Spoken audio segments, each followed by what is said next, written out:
"You're a G-man, Dad," my son mused in the middle of his joint.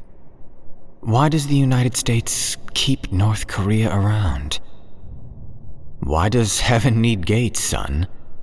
Wouldn't God accept all of his creation back with open love?" My son's eyes searched for an answer for my rhetorical question as he held out his joint to me. I pushed it away with my chin. "I get it. But what are you really suggesting, son? A full-scale invasion of a deeply entrenched populace?" "We did it with Saddam." "The US did most of that damage. If we liberate the way you want to, there won't be a native Korea left, and they would die in any way you can imagine. No, that place serves a purpose." "What purpose? A warning? An experiment? What, Dad? Come on, tell me. We're down here in a 200-foot deep bunker. We have the rattlers going. There isn't even power in this room. No one can listen. It's safe." I hated taking the chance. I had begun to accumulate a bit of a worrisome reputation of being an exposer of secrets. An old saying about pennies and pounds streaked through my mind as I opened my mouth and let it all out. In 1961, a small meteoroid appeared over eastern Siberia. The Soviets discovered the meteoroid burst site wiped out every living thing except the cows, leaving the trees unharmed. A thin dusting of cobalt and iron confirmed that it was the site where the rock exploded before landing. They took a few bear and deer carcasses and 50 live crows back to test for possible biological infection. What they discovered had our utmost attention. I noticed that I also had my son's attention, as he had to relight his cold J as I continued. The Soviets discovered bright, vibrantly colored worms, beetles, and grubs inside the dead specimens back at their laboratories. These insects matched no terrestrial samples. The scientists theorized that they were made from an unidentified virus strain that took dead matter to creating psychedelic bait for crows to eat based on the fauna around the area. The Soviets referred to this only as the strain. They classified it as an intelligent, sentient being with no regard for terrestrial life. The crows were stored in an aircraft hangar. Reports said that they desperately tried to escape, and when they found no way out, the birds would attack each other or fly into the walls until they were dead. Bright red wasps spewed from the carcasses of the crows and formed a cohesive, stinging wall, according to reports. We gather that the insects overtook the entire hangar, equipment and all. Oh my God, did they get out and fly away? Later reports indicated that they did. The army was slow to mobilize, and their solution was flamethrowers. When they arrived a week later, the hangar was empty again. They sent in the exterminators. Nothing. The researchers moved back in. 2 weeks later, the scientists began to abandon their research. Their medical reports indicated stress-related illness was the cause for their sudden departures. The office kept surveillance over the researchers and found that they were not recuperating at home, but instead were on a very driven mission. They called each other briefly and spoke in chattering, clicking alien speech for 18 seconds, enough to orchestrate a perfect machine. They traveled to different districts and ministries, just as each official was in the right place. The researchers would not remember going into the bathrooms to spit up a small, wispy fly in the sink, nor protecting it while the bug dried out enough to fly. Within 4 days, every person in position of power within the USSR, up to the first secretary to the Communist Party, was compromised. They began building research missiles, and the president asked us for intel. When they launched Sputnik, a technological feat that surprised the entire world, they told us to send in spies. It was as if their space program was receiving help, directions from a higher being. I stopped to drink, just to put some moisture back into my throat. We set the linked aggregate sieve shakers embedded in the walls for another 20 minutes. Enough time to talk in private.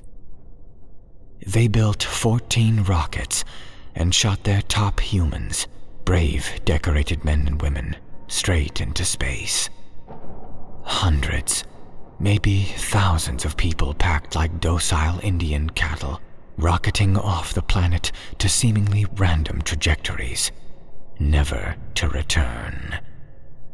The CIA was convinced that one of those missiles was going to land on the White House lawn. But all 14 were shot off, and the program ended, as if the strain had accomplished whatever goal it was intended to complete.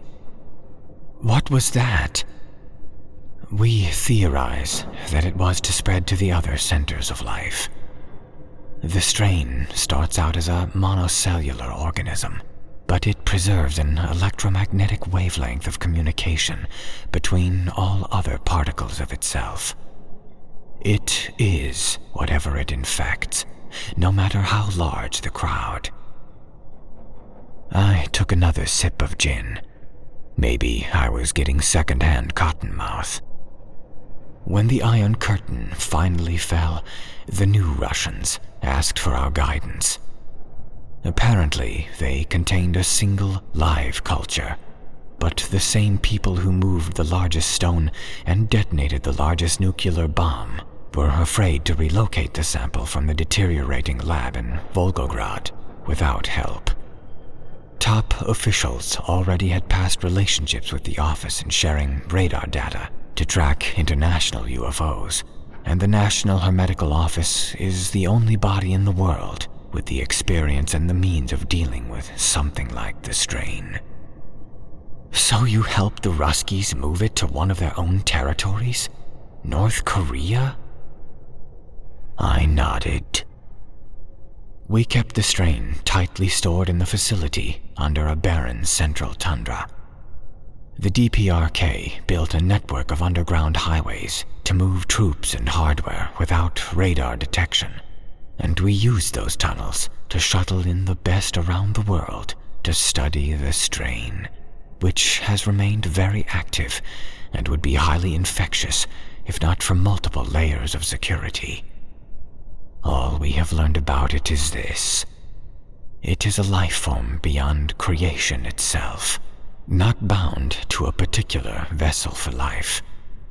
It took us like we were saplings and plucked from the ground to be used once for its own means, then discarded.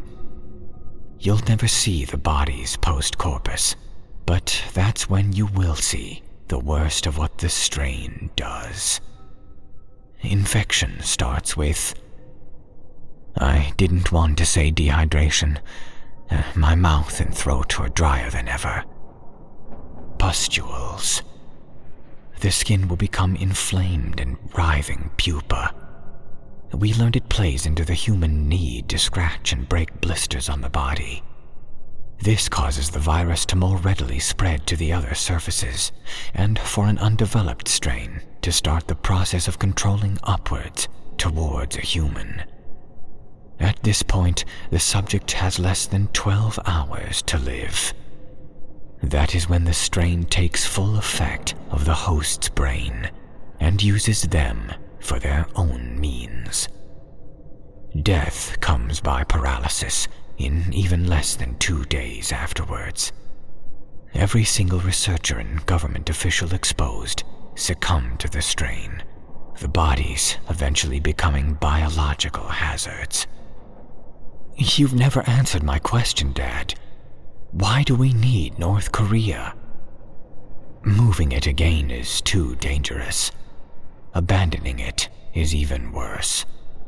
Besides, we will eventually re-release the strain, just to see what it does, where it goes. For that, we need disposable people and isolation. North Korea has been propped up for many years by the US to keep the dream of a mass experiment alive. We are getting closer every day. In fact, samples have already left the facility. The Shakers stopped at a fortunate time. My son was too disgusted with me to continue the conversation.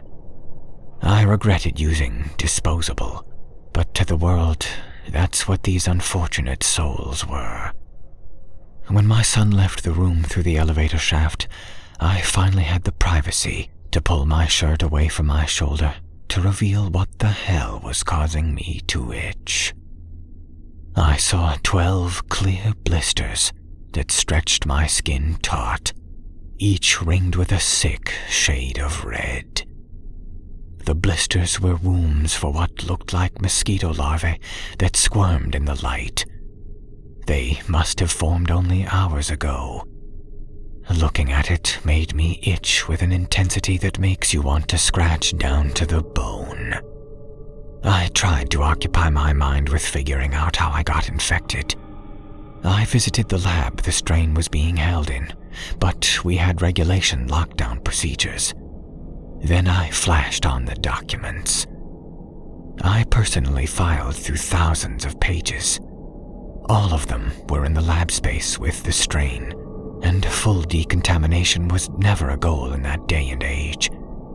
The strain sees all paths to freedom and waited until the right time to spring alive in me. Losing track of time now.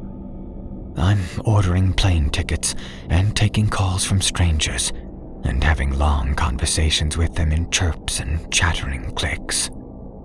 It feels like I'm a placid passenger or a lucid sleepwalker throughout it.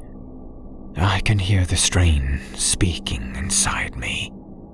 The humans they launched all those years ago are coming back in the form beyond all others to welcome us into their worlds.